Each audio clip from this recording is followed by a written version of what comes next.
Vous écoutez le quiz, issu de l'émission S810 du podcast Faut pas pousser les ISO, diffusé le jeudi 30 mai 2024.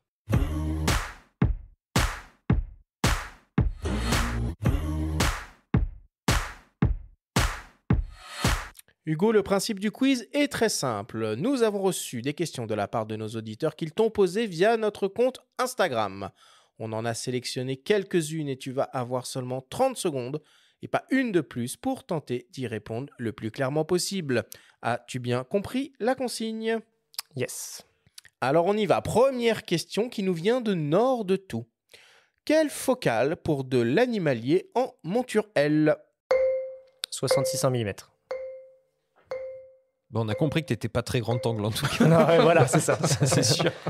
Enfin, pour toi, un grand angle, c'est un 70-200. C'est ça. Voilà, c'est ça. Pour moi, ça, c'est un grand angle. Après, c'est bien aussi de toujours emporter un 70-200 f2.8 dans sa sacoche parce que quand la nuit tombe, c'est toujours bien de pouvoir continuer à travailler. Et là, t'as le Lumix ou le Sigma, du coup, en monturel, en 70-200 de 8. Le Lumix. C'est Et- vrai qu'il y a un Sigma là qui est sorti récemment. Ouais. Et il te fait de l'œil là, le 500 mm Sigma qui a été annoncé il y a pas très longtemps ? Il me fait de l'œil, mais j'espérais une ouverture plus grande. Oh. Ouais, 5-6. Ouais. Ok, allez, deuxième question qui nous vient de Vincent Copy, photographe. Argentique, numérique ou les deux, mon capitaine ? Numérique. Même si j'aimerais un jour pouvoir tester l'argentique.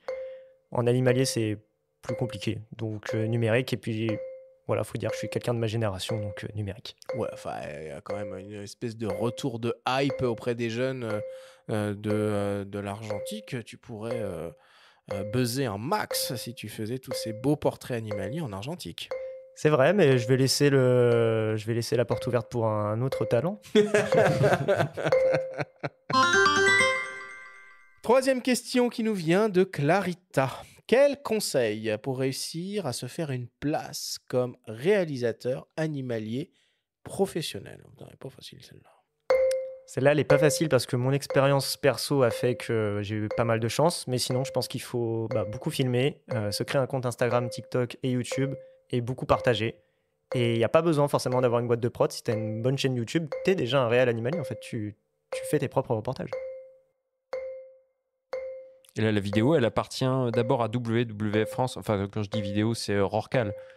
C'est propriété de WWF France. Oui, c'est la propriété du WWF France. De toute façon, c'est un film WWF France. Mais je ne vois pas ce que j'en ferais de plus que le partager.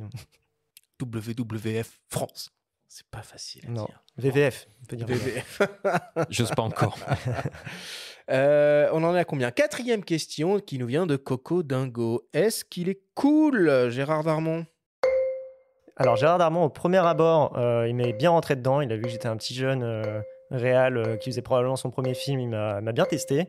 J'ai tenu bon. Et à la fin, on a cassé des bonnes barres ensemble. Ouais. Et c'était ton premier choix parmi les voix off ou C'était l'un des t'avais premiers une choix. Ouais. shortlist Non, ouais, j'avais une shortlist, effectivement. Mais c'était l'un de mes premiers choix parce que sa voix est juste extraordinaire et match trop bien avec le film. En tout cas, c'est toujours un plaisir de l'entendre. Cinquième question qui nous vient de Roberto. Quelle est, selon vous, l'espèce animale la plus difficile à photographier ou filmer ? Alors avant, j'allais dire le rorcal parce que j'ai le mal de mer, j'ai pas le droit de plonger avec, il va hyper vite et le trouver, c'est une galère. Ouais, mais ça voudrait dire que t'es arrivé au climax de ta carrière, là. Mais maintenant que j'ai réussi à faire un film sur lui, je peux plus trop dire ça. Par contre, le gorille de l'Est, je peux vous assurer qu'il est vraiment difficile à photographier. Là. On oublie la technologie, là c'est tout manuel et c'est avec ses mains, quoi. Faut y aller avec ses tripes. Bon, en tout cas, on espère découvrir très prochainement ces très belles images de gorilles. Sixième question qui nous vient d'une dénommée Alice. La photo animalière dans les zoos, est-ce que c'est de la triche ? Pour en faire son métier, oui, je pense que c'est de la triche. Si à la fin, tu es un vrai photographe animalier reconnu et tu continues d'aller faire des photos dans les zoos, oui. Par contre, faut pas se voiler la face. La nature, c'est pas accessible à tout le monde. Si un jour vous allez dans les zoos, moi, évidemment, si tu as l'occasion de pas le faire, tu le fais pas. Si t'as pas le choix parce que c'est ta passion et que tu as envie d'aller voir ce que ça donne et de t'entraîner à la photo, vas-y, mais renseigne-toi vraiment sur le zoo dans lequel tu vas. assure-toi que les animaux ont de l'espace, assure-toi que le zoo participe à des projets de protection. Mais dans tous les cas, si tu peux éviter, évidemment, évite au maximum. Tu aurais quelques noms de zoos français à recommander Je sais qu'il y a qui sont éthiquement respectables. Il y en a un qui est vraiment chouette, je pense. Alors, j'y suis jamais allé, mais ça s'appelle La Tanière. Je crois que c'est un refuge. En fait, ils récupèrent des animaux. C'est à côté, c'est même pas à côté, c'est à Chartres. C'est à Chartres, probablement. Ouais. Et ben, J'y suis allé il y a pas longtemps. ça, je pense que ça peut valoir le coup parce que vous donnez pas votre argent à des animaux en cage, vous donnez votre argent à des animaux qui ont été sauvés en fait d'un côté, de cirque, de maltraitance, de tournage, je crois. Enfin, il y a un peu de tout. Pour avoir vu, du coup, j'ai vu pas mal de reportages là-dessus. Le propriétaire a l'air vraiment très très humain. Donc voilà, si vous voulez vous entraîner, plutôt viser ce type de parc. Et pour terminer, une question de mes soins, une question qui tue. Si tu devais choisir une seule espèce animale à photographier ou filmer jusqu'à la fin de ta carrière, laquelle et pourquoi? La baleine à bosse, parce que je peux la filmer à la fois dans les airs, bientôt je pense sous l'eau, et parce que c'est vraiment l'animal qui m'a toujours fait vibrer. On l'entend chanter, le chant de la baleine à bosse, ça n'a rien à voir avec celui du rorqual ou d'autres espèces de baleines. Et au-delà de ça, en plus, c'est des animaux juste ultra intelligents et fascinants.